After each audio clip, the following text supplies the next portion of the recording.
Hey, gun people.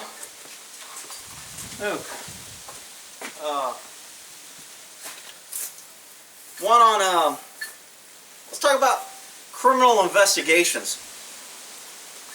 On how criminal investigations get started, how they get leaked, and what it really means. First of all, anybody can start a criminal investigation up and down law enforcement chain. The DA, one of the deputy DAs, the sheriff, anybody can say, hey, I think some criminal activity, look into it. That's all it takes to start a criminal investigation. Does absolutely mean nothing that a crime occurred. An investigation, you don't need probable cause to start an investigation. I mean, I'm not sure if you need reasonable suspicion. An investigation can start basically by saying the DA or somebody in power to say, I want an investigation done on this, look into it. I mean, hell, I started an investigation on a DA I was working for. He got a letter from a guy in prison. He said, I hope I see you in prison, or I hope I see you when you get out, or, you know, screw you something. It was no threat whatsoever. It was just basically, dude pissed off in prison, sent him a letter. Well, you know, most DAs are kind of pussies, to put it lightly. They're scared of their own shadow. They're real big in a courtroom. They think they're big and bad, but most of them are kind of pretty wimpy. So he gets all scared and he goes, hey man, get a background, look into this, see if you can charge him. And I'm like, man, it's just a stinking letter. He's like, I'll look into it. Well, what he wanted is if I start an investigation, then I pull a case number. When I pull a case number, now there's a file. Now I can, you know, pull in this guy's criminal history. I can get all the background I want from him. I can call where he lives. I can see where he's paroled. I can notify the prison now. Hey, when this guy's let out, we have an open investigation. Notify us when he gets out, where he's going to, etc. Then they'll tag his file, so when he gets out of prison, we'll get a notification. And that's kind of what I end up doing. I just end up going, look, guy was pissed off. He don't want to talk to me. I don't blame him, and whatever. I said I've got his name flagged. If he gets out on parole, when he gets out, we'll be notified, and you're the point of contact, so they'll notify you. Okay, great. So an investigation really doesn't need anything. Now, what an investigation, a criminal investigation, does mean, when you hear somebody's being criminally investigated, man, the hairs on the back of your neck should stand up, and you should automatically assume something's up. Why are we hearing about this? Because the government can keep all kind of things secret, and we do all kind of things with warrants, and we got undercover officers that we keep secret, and we're infiltrating this gang and that gang, and we're working undercover, and we're all these things we can keep secret. But somehow, every once in a while, the news media gets hold that a guy's got a criminal investigation going on, and everybody's like, oh, he must have done something. Look, criminal investigation being released to the press and getting out in public is nothing but a political ploy. As soon as you hear somebody's being criminally investigated, you need to look at the other side, use that critical eye, that critical ear I'm always talking about, and your suspicion sights come and goes, if the government is letting out that there's a criminal investigation ongoing, what is their purpose for letting us know? So don't think that a criminal investigation happens to hit the news because some great reporter went out, dug, worked a source. I mean, back in the 60s, we had actual journalism, and the news media was kind of a friend of the people, and they were an enemy of the government because they investigated them, they took secrets, they exposed corruption, they did things against the government. Now, the media is pretty much controlled by the government. They're not going to do anything because they don't want to lose access. They don't want to piss anybody that can give you access. They don't want to piss off. So if they piss off the White House, then they get taken off the list when they get notified for press releases. Then they don't get to go to the White House Correspondents' Dinner. Now they don't get to go to the White House to sit in the White House press room. So nobody wants to piss off the government giving the information because they're afraid to get knocked off. Now if we had ethical, good investigative journalism and good news reporting agencies out there, they would all say, none of us are playing this game, and if you want to kick us all off the press release, go ahead and kick us all off and you get no press. Because politicians love press. They just like controlling the press to where they can use it to their benefit. So, and because we have unethical press release and people are willing to bow down to the government, go, oh, please don't cut us off, we want access, we want to be part of the in crowd, that's why the government's allowed to push their agenda unfeathered and you can just do anything you want. And the government will tell you what to say, and you'll go, "Oh yeah, this is what's happening. We got a report. We got a secret source. We have a confidential source." Another clue that something is going on behind the scenes is when you have, we were told by an official source who doesn't want his name divulged because he's speaking on anonymity. He wants to remain anonymous, and he's not allowed to talk about this. That's BS. People, the DA that I work for, whenever he wanted a press release out, he would tell one of the investigative chief, "Hey, if the press gets a hold of this, we don't want any official press release, but the press should probably hear about this, but not the official channels." That was a clue to somebody who wanted to make points with him to either call the press, leak the story, or get it to somebody who would leak the story. So that's how they get information out. All this stuff, they'll always come out later and go, "Well, it's an ongoing criminal investigation and we're not allowed to talk about it." You know what? Once a criminal investigation becomes public, it's no longer a confidential investigation. As soon as the Congress or people say, "You know what? If it's leaked that there's an ongoing criminal investigation, then that criminal investigation just became public knowledge, and you need to release everything you know that's not going to hinder the investigation." Now, of course, they're going to say everything will hinder it. We don't want this, that. But you know what? If you already filing charge, you got a case going on, and you've got information, whatever started that investigation ought to be public.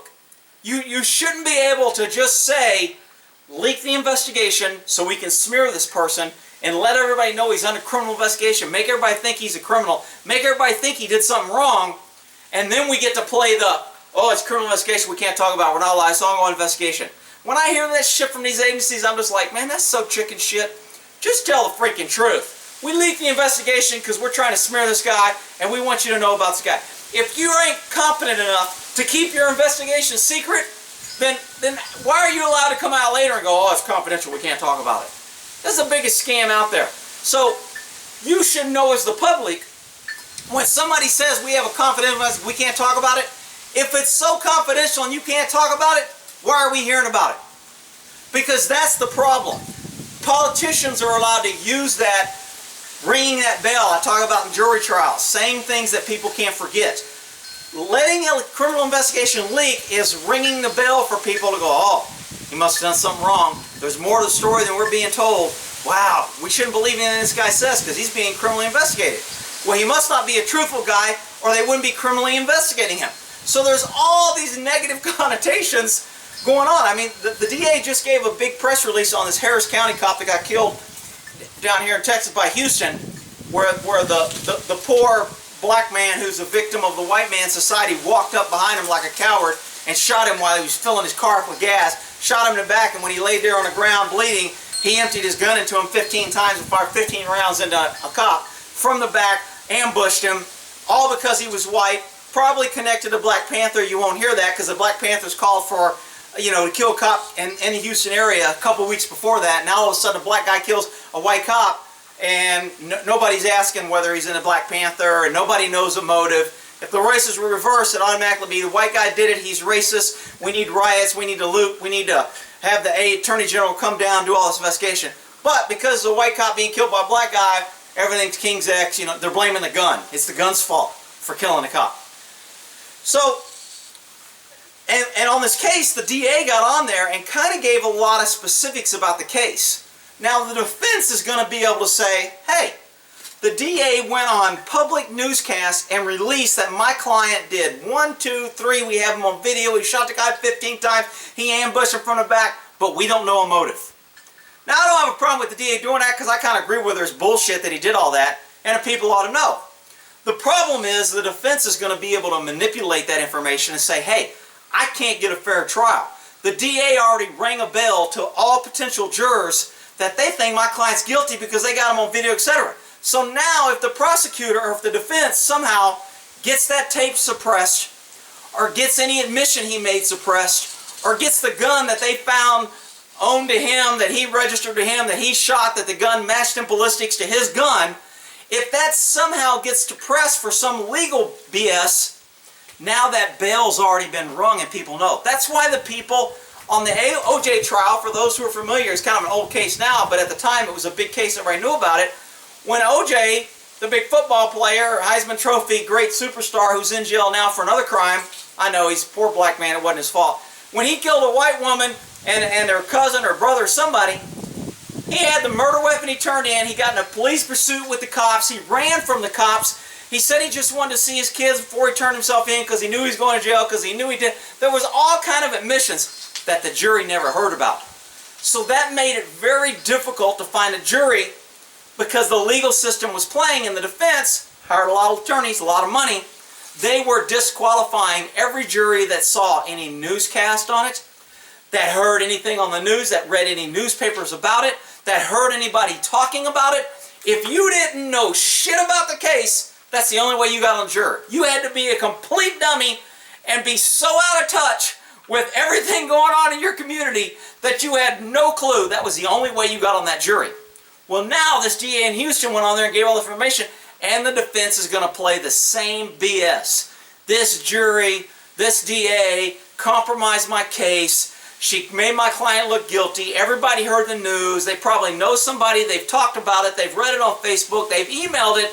He's going to go on Facebook and search that. He's going to Google it and search it and see how many hits he gets. And then when he's in trial, he's going to say, Your Honor, I went on Google and there was 187,000 hits when I ran my client's name. And most of them were about his guilt and how he used a gun and about the press release that the DA did. So he's going to use that against the system. So, is there a reason to keep an investigation kind of somewhat secret? Yeah, a little bit there is. Is this DA wrong? I don't necessarily think he's wrong. I think the court system is wrong for being able to use that against her and to use it to get a guilty person off. To me, the courts ought to be about justice and not about legal. And it's not. It's about case law and lawyers who make laws and lawyers who manipulate the laws and bad case law and good case law and suppression of evidence and, well, would we, should we, could we, was this color, was this political, was this? And it's never about, hey, we got the guy on videotape. We know he did it. He needs to be found guilty and pay for the crime. Our justice system isn't about that. It's all about manipulation. That's why lawyers are such a kind of, just a negative factor in our society and our legal system, because it's all about being paid to manipulate the truth, manipulate definitions of words, hide the truth, cloud the truth, throw up a bunch of legal BS, confuse the truth so nobody can come to a reasonable conclusion. The guy's on videotape. He's got the gun. He did it. He never denied he did it. He didn't get on the stand and say, I didn't do it. He didn't get on the stand and give a reason why he did do it. He must be lying. He's guilty. Now, of course, they don't want that. Why? I don't know why. I think it's to keep lawyers in and the system working, and lawyer confidentiality, and to keep our legal system is, hell, I don't know, a big part of our economy. I mean, between the lawyers and the defense and the judges and the pensions and the government workers that support and the stenograph and the courts and the judge and the criminal justice system and the guys that guard the courts and the guys that guard the prisoners and the people that run the prisons and the legal and the parole violations. I mean, you have a huge part of the economy tied to the system being a joke the way it is. If the system was streamlined and was about innocent or guilt, man, there'd be a lot of people out of a job. Well, we can't have that, because the last thing we want to do is shrink government. The last thing we want to do is take away power from the government so citizens have more freedoms and justice prevails. So that's my take on when you hear criminal investigations. It's all BS. It's normally done with an ulterior motive. It's always done with a, some way to smear or to ring that bell that can't be unring. Hi, boys. There's two horses there. I don't know if you can see the other one in the back. They stand next to each other. You can't see the other one. Buddy, what are you doing? Like, whatever, dude. Yapping on that camera.